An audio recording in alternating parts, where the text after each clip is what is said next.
Welcome to Chalk Talk. I'm Chris Love. And I'm John Stork, and I'm a Jet fan. Have you ever wondered why it's so important to be a member of U.S. Sailing? We are all U.S. Sailing, from beginners to experts, from one-design sailors to offshore cruisers, and from instructor trainers to race officials. U.S. Sailing supports all types of sailors in countless ways. Where would sailing be without instruction and safety standards? Where would we be without Learn to Sail programs? Join or renew today to support these resources and ensure sailing remains a lifetime activity for everyone. Well, John, another good week of college sailing. It's getting colder, it's getting even windier. That's sort of the theme, as you'd expect, getting later into the fall. Did you enjoy following last weekend of racing?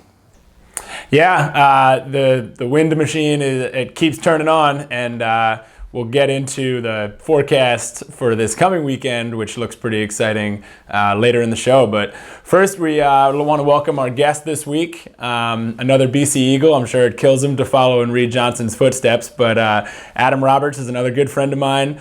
Hey guys, well, definitely thank you for having me. It is a huge bummer to have to follow Reed Johnson once again, but I guess it's just one of those things. But super stoked to be here. Cool, man. So tell us a little bit about Theorem. Oh, Theorem. That's my new company. We are a marketplace for independent fashion. But the cool thing is that we let you name your own price. So it's basically a sneaky way to get an awesome deal on some really high quality clothing. Yeah, it is pretty cool. I've made a couple of purchases myself, and all the college kids wanting to walk around and look good on campus, you might as well check out Theorem to get some discount prices on some quality clothes. That's definitely, that would be awesome, and hopefully we'll get some sailing gear on there soon. Yeah, hopefully. So Chris, I know Chris wants to kind of ask Adam and I some questions and get some discussion going about kind of who the players are in college sailing these days. Yeah, John, we've been having some pretty highfalutin conversations on Chalk Talk this season with alumni talking about, all that is right and wrong in the greater sailing world and how to fix everything. But I think we've also got a really exciting college season going on, and we finally have enough results this season to start looking at some things. We've got the NISA and Mesa, at least, and I think a few others as well, having their conference double-handed championships this weekend. So good opportunity to check in, maybe a little Q&A format to get things started. On the theme of having Reed Johnson, the former coach of Fordham, last week, we talked about how good they've gotten. Did you see their performance this past weekend? Unbelievable win for them, the first ever Hoyt championship for the Fordham Rams. True or false, Fordham is now the best team in Mesa and the favorite to win the War Memorial? As a former coach, it's hard for me to accept anybody as a true favorite. We've seen top-ranked teams in the country many times over the years, not perform as everyone expected them to perform come championship weekend. But I think there's no doubt that Fordham has put themselves in the conversation as one of the very best teams in the country. And, this time of year, I feel like, very few teams at this point in the year have two solid starting boats that they know they can count on every weekend for a top three in their division. And there's probably only 3 or 4 of those teams in the country at this point in the year. And I think Fordham's one of those teams. I will give Fordham their props. They have established themselves as a legit competitor. They've been consistent pretty much all fall, and it really turned on the heat in these last couple of regattas. So, I don't believe they won't win, but are they a favorite? Nah, I don't think there is such thing. Well, we'll have to see this weekend at the War Memorial. Georgetown, maybe Fordham, maybe somebody else taking that top spot, looking for those qualifying spots. 8 spots to ACCs this year from Mesa. The Zim 15 is moving dinghy sailing forward as the first performance dinghy to hit the market in 2 decades. Designed specifically for team racing and short courses, the Zim 15 is turning heads with its sleek look and advanced systems. The carbon rig and laminated sails make the Zim 15 a light air rocket that is easily depowered as the breeze builds. The Zim 15 is the boat clubs have been asking for to attract a college and post-college sailor. Turning now to New England, the women's side. We've been watching Yale in my opinion, when I've watched them, it seems like whenever they sail Morgan Kiss, this team is unbeatable. Now, in typical Yale, Zach Leonard fashion, every weekend is different. They put different players in, sometimes splitting time in one division, moving from A to B. So you never exactly know what you're going to get on any given weekend. But I have to imagine with the Earn coming up this weekend, looking for women's ACCs, Yale will be sailing that top spot. Is there any way that anyone else can take down the Yale Elis if they've got Morgan Kiss in A division? I think absolutely. We've hardly seen Yale's top team sail against Coast Guard's top team or BC's top team with Erica in A and Allie Donahue in B. We haven't actually seen that team even compete yet. I think those two teams in particular have a great shot at competing with Yale, even if Morgan is in A. There are probably a bunch of teams who are actually really competitive with Yale, but we haven't seen the full squads go out and go head-to-head. One dark horse could even be Dartmouth. Deirdre Lambert hasn't actually sailed a women's regatta yet. And what if they started her? It's their home turf. Could be rough weather. That's what Dartmouth likes. Who knows what could happen? Yeah, that's a good point. Once not too long ago, I would have known the answer as to whether or not Deirdre was going to sail at the Earn or at the Shell, but in my current position, I do not know that. So we don't know. But yeah, if she were to sail the Earn, there's no doubt they'd be able to compete. Two-time College Sailor of the Year. She'd be ready to go. Well, that's become kind of a theme this year and the past couple of years as well. You don't get to see the top women skippers competing against each other because so frequently they're doing other things, whether it's women's single hands or sailing with the co-eds. A great example would be Adam. Your alma mater now has Erica Reinecke, who just beat Morgan Kiss by 36 points at the Yale Women's. But that's the only time they've matched up. So, what do you think when you have Deirdre out there potentially, you have Erica out there potentially? We don't know what the coaches are going to do. If you had to guess, which team do you think comes out on top? Oh, geez. Chris, if I had to actually guess, I would go with Yale because they're actually in there competing on the women's side full bore like they normally would at a championship. They're getting all their reps in just as they will at ACCs or nationals, whereas all these other teams are they're mixing it up in co-ed and doing kind of different things, and I'm not sure how different women's versus co-ed sailing is. I personally didn't ever sail a women's regatta, but I would imagine that there's definitely something to be said there. Well, fine then, let's flip it to the co-eds then, which you know something about. Yale has a very similar situation in my opinion. Graham Landy is the unbeatable guy in college sailing right now who doesn't sail every weekend. But you put Graham Landy in A, and I think, one of the top sailors in B, I would have to imagine Ian Barrows. Is there any way that anyone in the co-ed side can beat these guys? You talk about Graham Landy being unbeatable. He was actually fourth at the Navy Fall. Trouble is, Ian Barrows won B by 65 points. So I think when you have that combination in there, when you have Graham in A and Ian in B, that team is pretty tough to beat. There's no doubt. But, there's in the history of college sailing, there's been some really, really good teams that haven't won a championship here or there, and that's what everybody else is working hard to go try to beat them, Looking down at some of these results, second, third, fourth, any surprises out there? Any dark horses going into championship weekend that you think are going to surprise ICSA, maybe take some spots away from teams you would have expected to go to ACCs? Yeah, Chris, it's always pretty fun. Shell and the Earn weekend is always really fun up in New England with the regattas. Either in Boston at their traditional venues or in I guess it's even years. They alternate out to venues that are somewhat close to each other regionally. So this year, for people who don't know, the Shell and the Earn are actually up in the North Country. The Shell is at UVM and the Earn is at Dartmouth. And the weather is definitely going to play a factor. There's a potential for snow. I hate to tell that to the teams from further south in the conference and such coming up there, but it's going to be cold, and there's a potential for it to be really breezy as well. And so I think those conditions are going to play a big factor.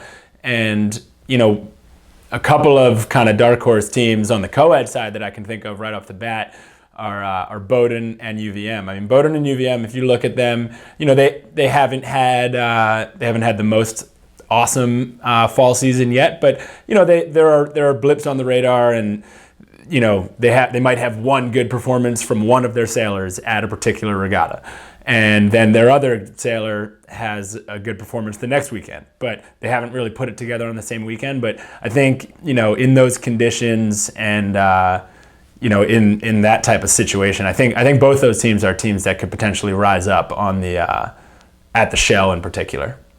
My answer is I'm actually a little bit too out of touch to be predicting the bubble teams.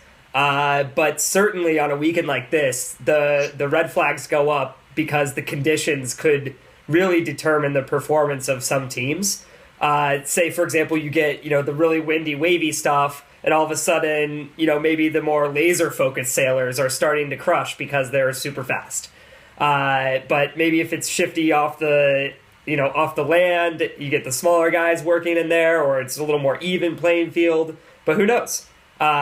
We could see some sort of dominant performance from a sailor who you wouldn't necessarily have been looking for that in. Adam, when you were in college, did you have a specialty? Any conditions that you really liked? Yeah, the condition that you didn't get wet in. But in all seriousness, I much preferred the flat water, shifty, more, I guess, tactical stuff. I'm not sure if I had much of a speed advantage, so being able to hit shifts and play the fleet, that's really what I love to do.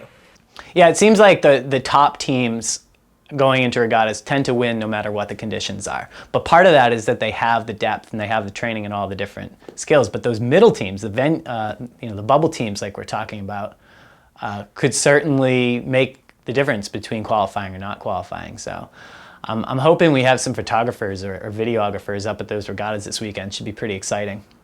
Apologies for those who are watching this show or listening on their iPods to this show who are not from the East Coast. I know we talk a lot about NISA and MESA, but the fact is that is, and has been for a long time now, where the strongest teams are, where the most concentration of strong teams are.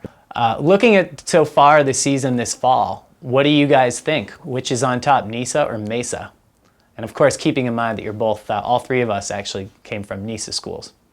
That's not true. I sailed in MESA. I coached in NISA for 9 years, but I sailed in MESA. All right, so what do you think then, John? If you look at who are the very best teams, I think that year in and year out is kind of spread across a few conferences. And so the argument that people have is, okay, yeah, we have two of the very best teams in the country, and those can compete with any team from any conference. But then the other argument is we have 10 teams that could all finish top 5 any given weekend in any regatta, and so I think the argument is, what are you asking, Chris? Are you asking who's the very best, or which conference is the deepest? I mean, I think we know which one is the deepest. We basically just said it. As far as who's on top right now, I don't know. I mean, I think it's hard to say because I like Chris or like Adam and I were saying, it's hard to have a favorite. And if you're asking for a favorite team, I can probably pick 3 or 4 teams, and they'd be spread all up and down the East Coast, including Charleston and ICSA. When it comes to overall depth, I believe that NISA takes it. And that could just be a straight geographical advantage. It seems like there are just more regattas in NISA. They're all close by. It gives a lot more opportunity for teams to get out there and race against each other. And the just straight proximity makes it a lot easier for more teams to develop their skills and hone in. And therefore, you don't have such a strong drop-off from the very top teams to, like deeper in the pack. Geography is the obvious answer to that. And also to the question of why the other 5 districts don't have the same strength and don't have the same depth as these two. But John already mentioned one notable exception, is Charleston. Charleston's been very strong for the last, probably a decade, winning championships in the last 3 years, having College Sailor of the Year. Stanford, another one, about as far away as you can get from Boston, or Annapolis, some of the epicenters of college sailing. How do these schools do it? I mean, clearly some of it is a travel budget, but it seems like there's more to building a strong program than just being able to go to New England to go racing. How are Stanford and Charleston such exceptions, and how do other teams who are starting to emerge from other districts, how do they get to that point where they're nationally competitive despite the geographical disadvantage? Yeah, it's a lot tougher for these teams, Chris. But they just have to be smart and rely on different things. So whereas the NISA teams, they could field a smaller team and just go out to regattas and get really, it's almost like practice every weekend. But Stanford and Charleston, they rely heavily on the depth of their overall team. So, the Stanford practices are really, really challenging. They have a lot of really good sailors. So everyone's out there, and it's basically just as competitive as a regatta every day. And that's how they keep up. They're able to replicate really high-level competition at their practices every single day. I'm sure Charleston's the same way. And they just make sure it works and make sure that they also get to the high-level intersectionals every weekend as well. So the travel budget doesn't hurt. College sailing is no doubt like leaps and bounds more professional than it was 20 years ago. And you can argue all day till you get blue in the face as to whether or not that's a good thing or a bad thing. But it doesn't change the reality that it has happened. It's done. It's happened. And those two teams, Stanford and Charleston, they have done a really good job of keeping up and even leading that professional development of college sailing. They've got full-time coaches, they've got a lot of support from within their athletic departments, and that stuff doesn't just happen by accident. It happens through a lot of hard work of a lot of people. And I think, unfortunately, a lot of other teams in those conferences kind of refuse to accept the professional nature of college sailing these days, and that's okay. I mean, they can think that that over professionalizing of college sailing is a bad thing, but then they can't like complain about how the East Coast has all the attention and has all the talent and all. They can't. You can't have your cake and eat it too. The college season is 10 weeks. We've had, this will be our 7th one coming up, and then we've got, of course, ACCs, single-handeds, and match racing champs, not in that order, but you understand. It's got to be draining. Like, we're talking about 2 full days of competition, plus an ever-increasing practice schedule to keep up with the professionalization of sailing. I mean, I realize other sports go even longer, but they don't have the same daily or weekly time commitment as sailing. Is the fall season too long? It's tough because in New England, the fall is by far the best sailing. So getting a lot of sailing in the fall is an attractive proposition. However, I do believe you're right. The season is probably too long because I think that college sailing teams deal with a lot of burnout, and that's why you're not always starting your top players. Maybe you give them a week off or something like that. But if you look at other sports, that absolutely never, ever happens. We didn't, your football team isn't going to rest your quarterback because he's burned out. So maybe that says something about our sport, and maybe we do it way too much. basically college sailing is still operating on a club sport format, but it's a varsity sport now. It's like a full high-level college sport, but it's still operating on a or a club format that was formed in the 40s. And so, I basically think it's a problem of where the sport doesn't really fit its format any longer. Well, Adam brought up football, though. Football is also a professionalized, highly athletic varsity sport, and like you said, you don't see anybody resting players. They start like last week of August, and they play through almost to the new year, right? So, how do we say that the problem is that sailing's become so professionalized that kids are burning out, but at the same time you're not expecting the sailors to step up and fulfill this time commitment if they're going to play at that high level. That's a good question, Chris. I think like when you compare it to football, I think you got to be careful, because I think everybody can get it into their mind, like they can, like when you use football specifically as an example, everybody has the very top level of college football in their minds when they're thinking about that, and players there are legitimately thinking about a career in that field. And so it's a little different. I mean, I can see them being driven a little differently than a college sailor. Very, very few college sailors are going to make a career out of sailing, and that's just fine. But even still, there are rules in place in college football that we all know maybe teams don't follow them exactly the way they're supposed to, but the rules are there. And their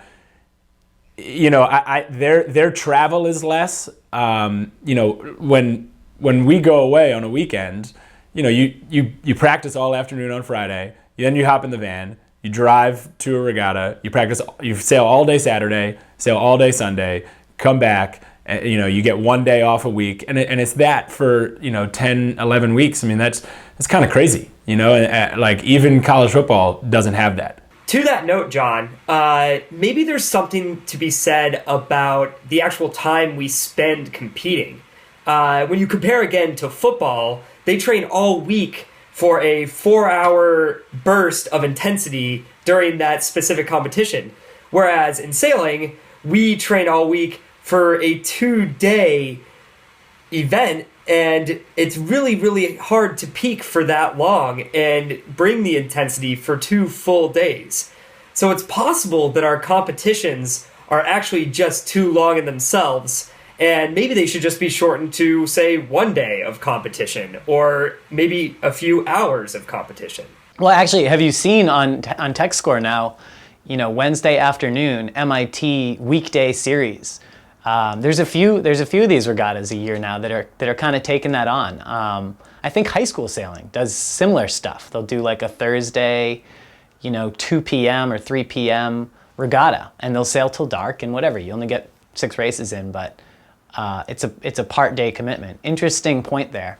One more question, and I know we're already running long. I wish we could shorten the episode, but if you were to shorten the season and take weeks away from the fall, would you still be able to fit in all the conference qualifiers for single-handeds, for match race, for ACCs, and have those championships? And if you do that, do you still have a regular season anymore, or is the whole thing postseason? It definitely seems like there's a lot of talk within the inner workings of college sailing about these issues in particular, and the questions that you just raised are exactly why they don't get solved overnight. I mean, this stuff's kind of been in the conversation pool since I was sailing in college, and it doesn't happen overnight because everybody has different opinions as to answering those questions. Where does everything fit, right? And I think until we kind of, really look at overhauling the whole thing, and where you have this concept of nothing is off the table as a discussion point, we're not going to really get anywhere. Just to bring up, other sports again, they use a pretty standard regular season into a postseason format. Whereas in sailing, we are sailing kind of random regattas in the beginning that don't count for anything besides merit points, and don't actually count for the postseason. What if sailing, we changed it so that every regatta mattered and it counted towards your regular season score, which then helped you qualify for the postseason? I think that we could save a lot of weekends just in that. There's no doubt from an outsider's perspective, and from like a fan of college sailing's perspective, that's pretty exciting. But from a former coach's standpoint, I think it's just a little scary because we do use regattas as a developmental tool, and that would forever change the ability to. Your alma mater, BC, 2 weeks ago was able to sail a freshman, Scotty Sinks, at the Captain Hurst, and he ended up having a great weekend in B Division, winning B Division at the Captain Hurst. And if that is a stepping stone in a qualifying system, he may not get that opportunity. I guess then Scotty Sinks wouldn't have gotten that opportunity. However, there are a lot of regattas, so to say that he wouldn't get to compete would be wrong. But you're right. Like maybe there's something to be said for getting to sail the high-level regattas and not counting. Well, Adam, you may have already answered it, but we have to ask. We ask all our guests who appear in the program this year. If you were a decision maker in ICSA sitting down at the behind closed door meeting making things happen, what, if anything, would you change in ICSA? Yeah, Chris, I was definitely fearing this question. I know you ask it to everyone. And it's definitely going to be along the lines of what we've already talked about during this Chalk Talk. And also kind of what has already been said, but it's definitely about the amount of time in general that we spend sailing during the college sailing seasons. I think that it's detriment to the coach's lifestyle. I think it's really hard for them to be away for so long. No other job requires you to do this amount of time away from your family and your normal life. But also to the sailors who are clearly experiencing a lot of burnout. And also just a completely different college experience than, I guess, most of their friends are getting who are not on the sailing teams, or even as other athletes as well. I remember, in the very beginning of college, I totally struggled to make friends because I was always away on the weekends sailing. And that was really hard. And I actually looked forward to the winters in Boston, because I knew that I was going to be able to live a quote-unquote more normal life. And I really think that is pretty key for a student when it comes to their development. That's what college is all about. So that said, I would challenge ICSA to really look into actually optimizing the sailing experience and trimming it down, maybe changing competition length, practice length, regatta scheduling, and all of the above to see what we could do to put more time in the students' hands and the coaches' hands. All right. Well, Adam, thank you so much for your insights on this and for spending some time with us today. I have to say, Chris and John, it's been a total pleasure. Thank you so much for having me on the show. It means a lot, and I love giving my opinion, so it's been amazing. Hopefully I can come back again. Yeah, thanks, Adam. And for all the college sailors, remember, check out Theorem. It's a really cool website, and help out our boy. See you next week.